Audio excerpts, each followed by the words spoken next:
What can a comic book from, oh my God, 40 years ago teach us about being, well, a teenager today? I think Chloe has the answer to this. I do have the answer to this, and it is, unfortunately that nothing's changed at all and never will. On this, very lighthearted episode of In Orbit Every Wednesday. On episode 1154 of How Did 2000 AD Predict the Future? On this episode, we are going to be talking about Peter Milligan, Brendan McCarthy, and Jamie Hewlett's Sooner or Later. So, welcome. To In Orbit Every Wednesday. Woo! Get 2000 AD now. Get 2000.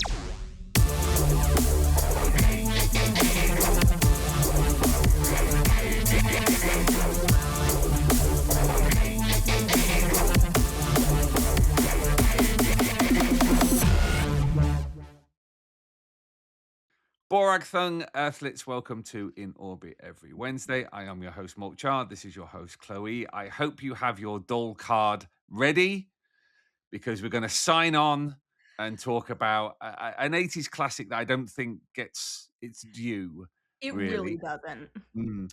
We're going to talk about Sooner or Later by Peter Milligan, Brendan McCarthy, and the sequel, which, there we go. With all my little sticky Also, notes.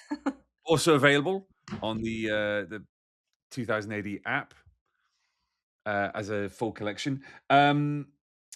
Before we do that, thank you very much for all the feedback, as always, on last week's episode where we talked about sexy things. Ooh. Or as my wife often goes, sexual.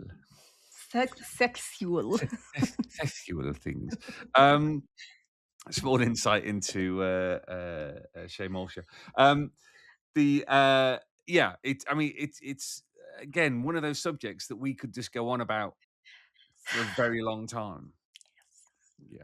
So thank you for your comments and feedback on that. As always, if you want to get in touch, it's thrillcast at 2000ad.com, thrillcast at 2000ad.com for all your comments, feedback, and ideas for future themes. Though, you know, that list isn't getting any shorter. We're working our way through. I dare you to say feedback again, though. Shush now. But yes, with everything that's happened, end of list. No, with everything that's happened in the last few years, Sooner or Later is one of those strips that I mean, I think before we started recording, you said, you know, people see it as a, I don't know what that was. My computer is beeping at me quite badly. Sooner or Later is one of those strips that's seen as a bit throwaway because, for those of you who don't know, it was a single page Mhm. every week in 2000 AD, and this was 1986. 2000 AD hadn't gone full color by this point. Yeah. So quite often it would be on the back cover, which was one of the few color pages. It was often colored by Riot, which I Mhm. think is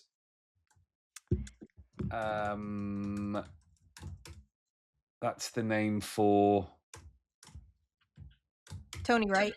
Tony Bright. Yes, apologies. And so it is. It's CMYK, so it's Mhm. yellows and it's blues and it's Fabulous. magentas. Yeah, and it's yellow, magenta, cyan, yellow, and black. There we go.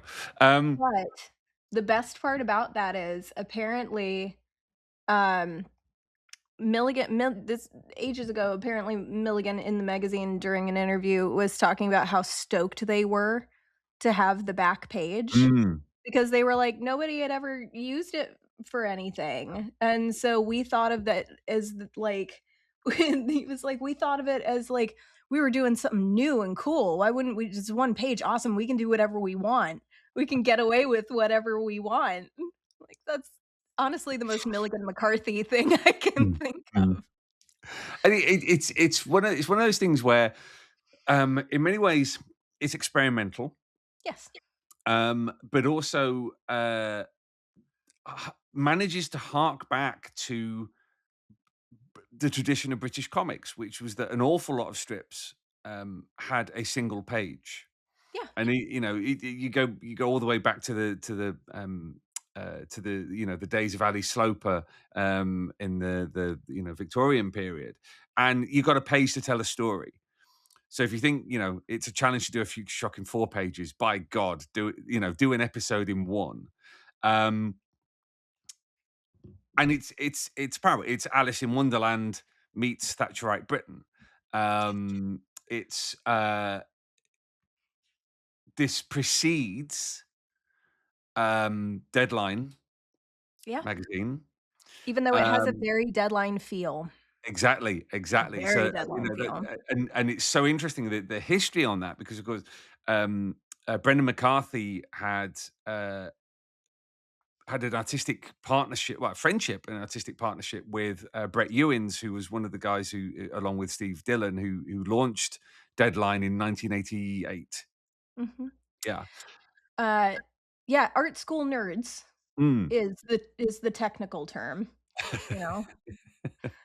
And so, for a strip like this, to actually presage a lot of the style and the content of Deadline, I hadn't really considered that because it's very easy to talk about how Deadline influenced 2000 AD as 2000 AD Yeah. went into the 90s, but there was as much influence on Deadline from Oh, 2000 yeah. AD, not just from the creators, but also from the culture and the storytelling of 2000 AD. So it's unusual. It's very It unusual. um it's very quick. Like even if you've only got like 6 panels on the page, there's still an awful lot of world building, an awful lot of Mhm. exposition, And a lot and of jokes fit into one space. yeah, yeah. A lot of commentary and a lot of jokes crammed into a very, very small space, which is even I think it's even more, it comes back to, like, editing, editing, editing, Mm, because previously it was, Milligan and McCarthy had kinda cut their teeth doing the Electric Hoax, for Sounds, mhm. which was just a music magazine, and then there was Strange Days, Yeah. and then you get Sooner or Later, which kind of feels like, it kind of feels like the build up to what Milligan and McCarthy would really become, at least Well, for me. because of course you've got Skin, which Yeah. was an incredibly controversial Ugh, I love that book so much. yeah That whole graphic strip, novel. it's Which we won't go into it here because that's a whole other thing. And then Rogon Gosh as well, which was kind of like a trippy, um, mystic sci-fi madness strip. Um, Milligan talks about McCarthy capturing the gritty Camden realism coupled with futuristic madness. And if there were a snapshot of pre truly gentrified Camden from the 1980s, it's the work of Peter Milligan and Brendan McCarthy. yeah, it's they are a formidable team when it Mm, comes to this sort of stuff because I feel like, particularly in the case of Sooner or Later, I feel like it's such a cutting commentary, but not just in the writing, but in the art as well. mm. Like, it's it's basically for what it is meant to do, it's basically a perfect comic for my money. And, like, what? What are you laughing at? Nothing, nothing, nothing. I'm just looking forward to the conversation to come. Um, but yeah, for those who haven't read it, um, Sooner or Later is a tale of Mickey Swift, a jobless kid from Camden, who is, in a case of mistaken identity, is whisked off to the 30th century Mhm. um, by a wealthy couple from the future who, along with many others, save individuals from their from their desperate past. They adopted Um, a puppy, yeah, basically. yeah. But then they soon realize that they've got the wrong person when he's not a concert pianist, Yes. and he's then turfed out and wants to go back to Camden in the 1980s. But he's told, well, time travel is very expensive, and so you're going to have to get a job to pay for your way back to where you come from. So finding himself in exactly the fix he was in Yeah. back in the Didn't 1980s. didn't have any money back in 1986, doesn't have any money in the year 3000. Yeah. So he finds himself in a bind. I referenced Alice in Wonderland earlier, but because Mickey Swift is a pun on Gulliver's Travels, Mhm. and what then ensues is this. One of the things I always liked about 2000 AD, early 2000 AD, is Kevin Neal's involvement and the way that he particularly on Nemesis the Warlock, he draws around the image as much as he draws the image itself. So you get lots of Mhm. little in jokes all around the edges.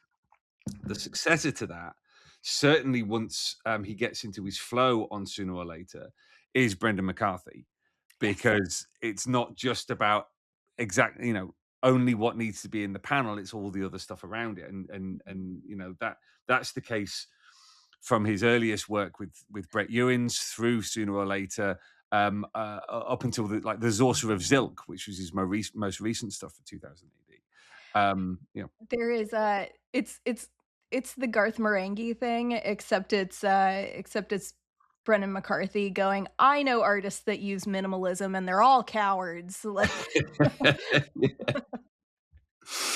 And it just becomes increasingly surreal from that point on, and while maintaining this very sharp satire on Thatcherite Britain, because Mhm. even though he's 1,000 years in the future, Mickey is still finding himself in the same bind with the same problems and the same issues that he's finding back at home.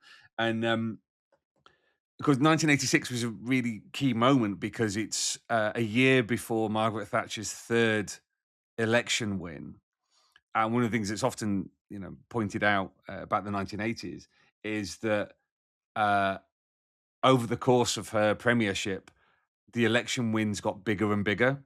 She actually became more popular as in electoral terms, as the 80s went on. So really quite desperate time. I think Alan Grant's talked about how desperate the mid to late 80s actually were for anybody who was searching for some kind of hope.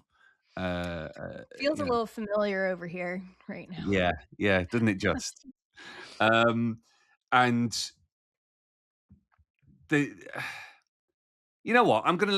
You talk about this because you wanted to talk about Sooner or Later, I and did.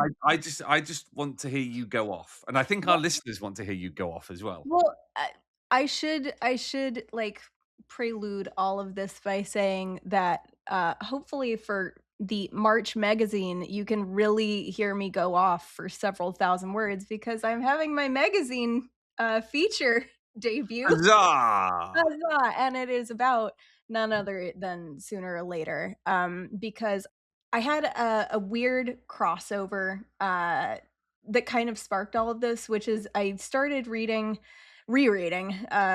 Slaughterhouse-Five by Kurt Vonnegut, which is it's still, probably one of my favorite authors, one of my favorite books of all time, and I was reading it, and at the same time I went through a fun little reread for literally no reason other than it's on my shelf of Sooner or Later, and I went, "These feel the same. Why do those feel the same? Yeah. I should pitch to write a story. I should write an essay about this." Mhm, mhm. So there is several thousand words of me rambling off about Sooner or Later, the Dole culture, and its similarity to Slaughterhouse-Five in the magazine in March. It's very exciting. Please read it. Please. I spent so much time on it. But ultimately, what it comes down to for me is that um, I feel like uh, with Slaughterhouse Five, it's a story about about the commodification of youth during World War II and the exploitation of youth and war and the effects of that. And it was Vonnegut basically trying to make sense of a period of time where the United States couldn't make sense of anything. You couldn't make sense of a post-war culture because it was such a massive event that left people going, what now? Mm-hmm. Um, and I feel like with Sooner or Later, this was Milligan doing the same thing, but for 1980s Britain, for a Thatcher era. It was during this period where we all want to, in a perfect world, assume that the government has our best interest at heart and wants to take care of us, and instead we're left with just hundreds of thousands of people left out of jobs. There's shortages of food. You're being told you have to get a job, but you can't get a job, and there's it's being told that your youth and your vitality is a bad thing, but they treat you like children. And so it feels like Milligan writing this very funny, very cutting satire that is essentially doing the same thing, where it is trying to make sense of this period where Britain didn't understand what was happening to it and how to get through it. Because there is a keep calm and carry on sense, but how can you do that when the thing that you're fighting isn't a physical presence? How can you keep going on when the future as it exists in the present doesn't feel guaranteed? You can't even exist in the present, so why are you thinking about the future? So it's a lot. It's actually a shockingly heavy book. If you read through all of the portmanteaus and puns and all of these things, because it's really, really heavy. And it is it's one big spotlight on the idea of you laughed at me when I kind of told this to you before we started recording, but it's being told, get on your bike, but you have to be home by a certain time. You have to be home by the time the street lights are on. Be home for tea. Take only the back roads. You're being given these parameters in which you're told to exist. You're being fit into a box. Mickey Swift and all of his friends are being fit into a box and then told, well, why can't you just expand yourself? And that feels like, it was what was happening to not just everybody young, but to Britain, working class Britain in general.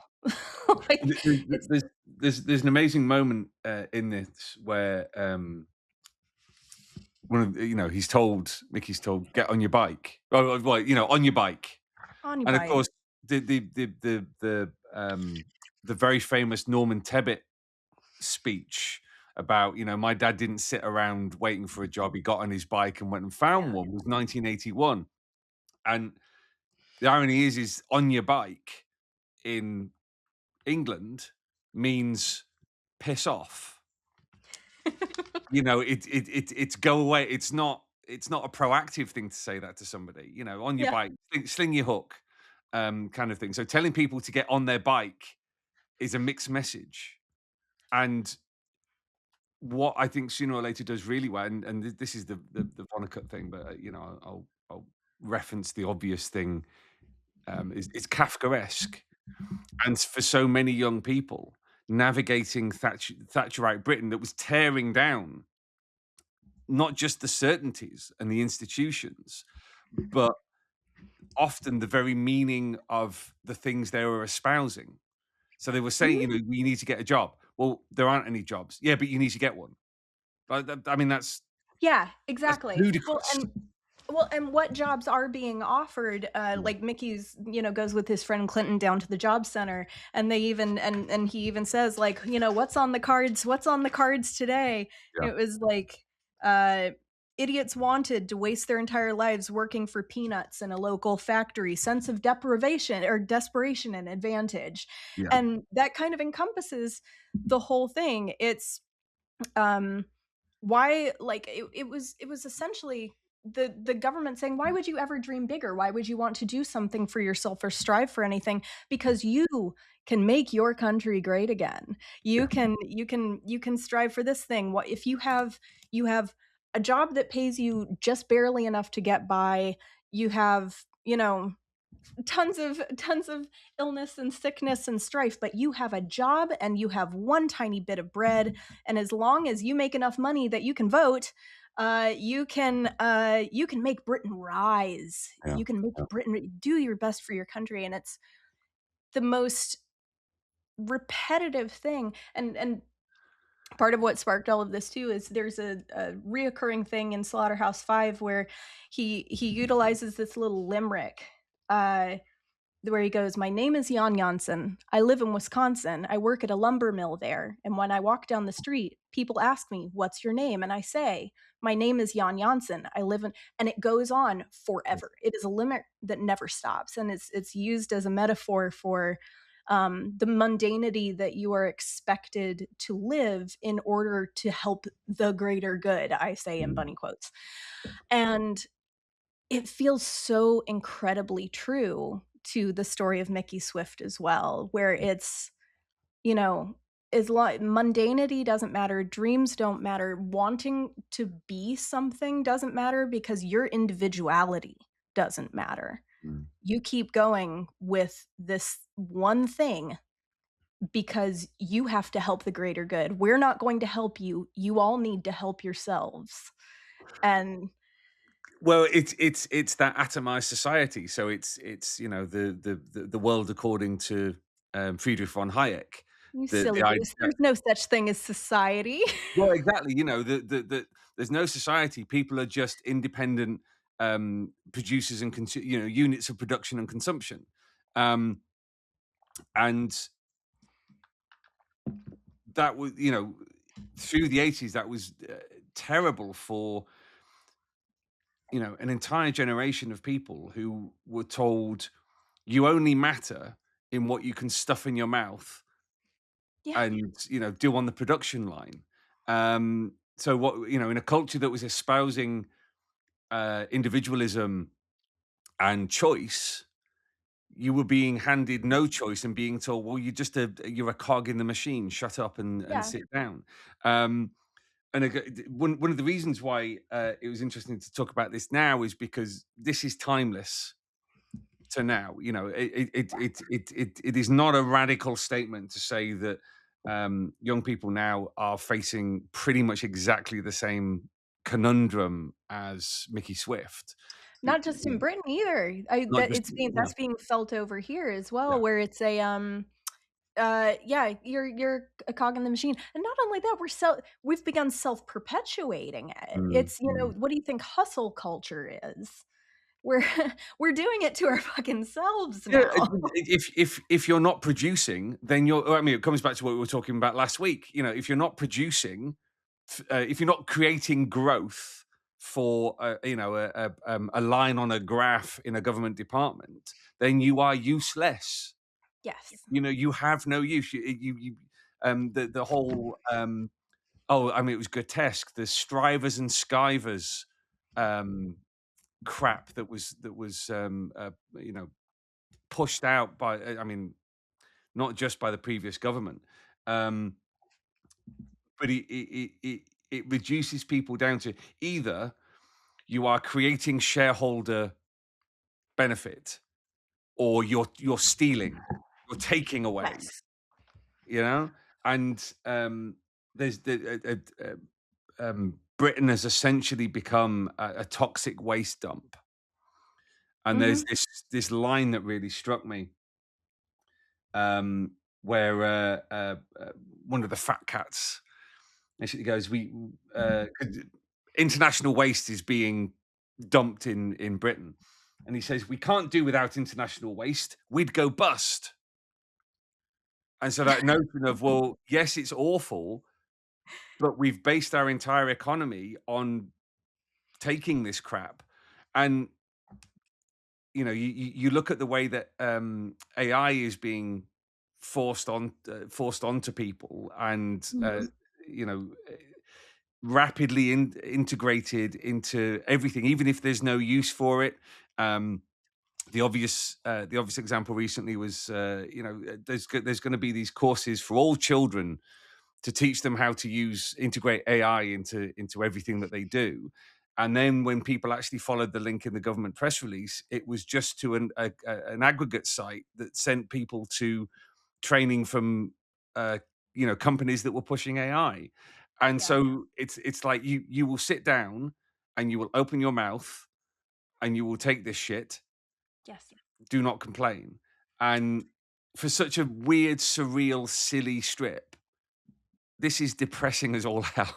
Yeah, no, it really, like I said, it's really, really heavy when you actually, like, read it, Mm, and God, there are so many funny parts. You know, I don't want people to think that we're sending them into, like, a super heavy head fuck, like, yeah. overly serious, political comic to read, because not only is it beautiful, but it is incredibly funny, because the best part about it is it deals with sooner or later deals with the nihilism of Thatcher era Britain, and still now, if you read it now, even from a present point, deals with the nihilism of what we're living through, with the most tongue-in-cheek way of saying, "I can play the game better than you." Yeah.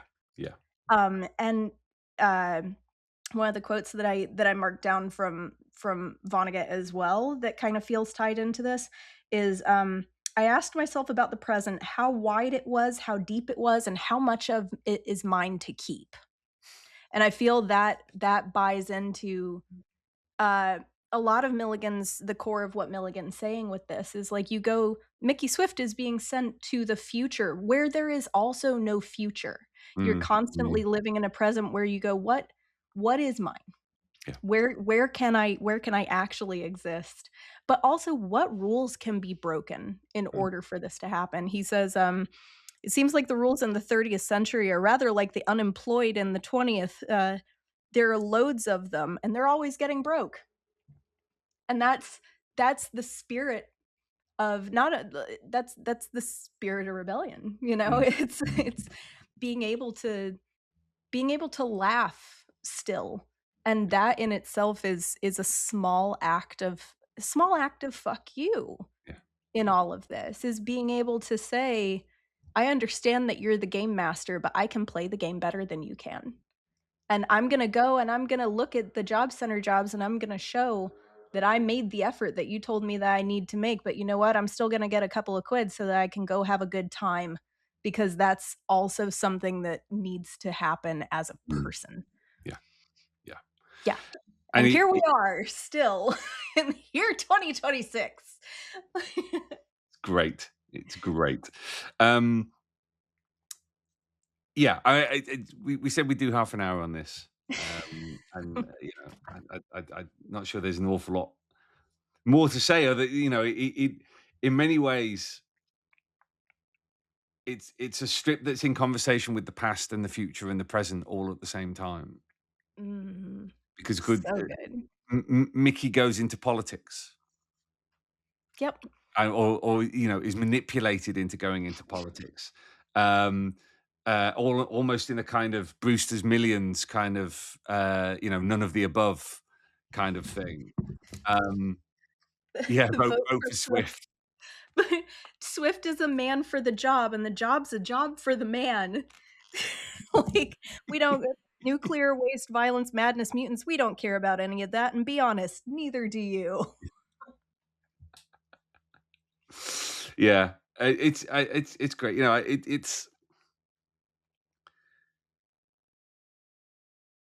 It's so of its, as you say, it's so of its time, but also it's But so it's also prescient. not.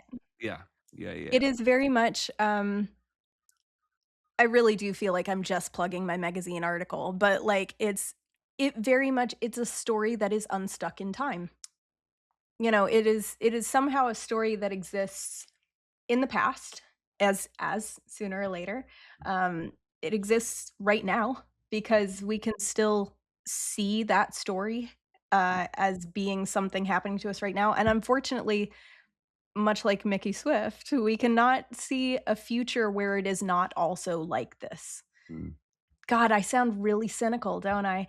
But um it's really powerful. It's completely unstuck in time. And I think it's one of those stories that uh Milligan and McCarthy have made so many incredible series. Mm, And I feel like this is one that kind of got thrown out with the bathwater mm, for a lot of people and a lot of kind of to time as well. It's often really forgotten about. I think it's one of the most effective, mm. and I want to see it get way more love, and it's having its 40th anniversary this year. So we let's do that. Mm. Yeah, no, absolutely. And I find it so interesting, and this is a small point. I won't dwell on it. That Swifty's Return, which is the sequel that Peter Milligan did with Jamie Hewlett, doesn't really have any of the politics in it. No. It basically just turns Swifty into a bit of a surreal time traveler, Yeah. along with Clinton, his friend, and that's so fascinating that Deadline has the reputation as being, the mature comic that's politics on its sleeve, all this, that, and the other. But actually, when it's Milligan and Hewlett, all of those elements are taken out, Yeah. and It's kind of it's a ironic. tinker. Yeah, yeah, very ironic. But yeah, no, fascinating. Let us know what you think about Sooner or Later in the comments on YouTube and Facebook and Blue Sky Earthlets. And do make sure that you pick up the magazine that's got Chloe's Yes, please. article in it. Um, in fact, we'll put which one it's going to be in the show notes so that people Yes, know yes. which one to buy. I mean, you should be, if you're a fan of the podcast, you should be buying the magazine anyway, Earthlets. I mean, come on, Yeah. seriously. Get it together. But we're going to be back in 7 days' time. For more Yes, from we the are. Galaxy's Greatest Podcast Show. Haven't decided what the episode is going. Should we do another counterfactual? Yeah. Why not? Let's do another counterfactual. We'll decide what that one's going to be. Hopefully, shouldn't be too long before we get one of the special guests that we've been promising for a while on to an episode. But good things come to those who wait. Thank you so much, Earthlets, for tuning in Yes. to and listening to us ramble and ramble. I know you say you enjoy it, but come on, seriously. But Mike doesn't believe you because he's I don't believe people when they say it. But yeah, we'll be back in 7 days' time, Earthlets. And until then, it's goodbye from me. It's goodbye from Chloe. And until next time, Splendid Verthrig. See you next week. Get 2000 AD now. Get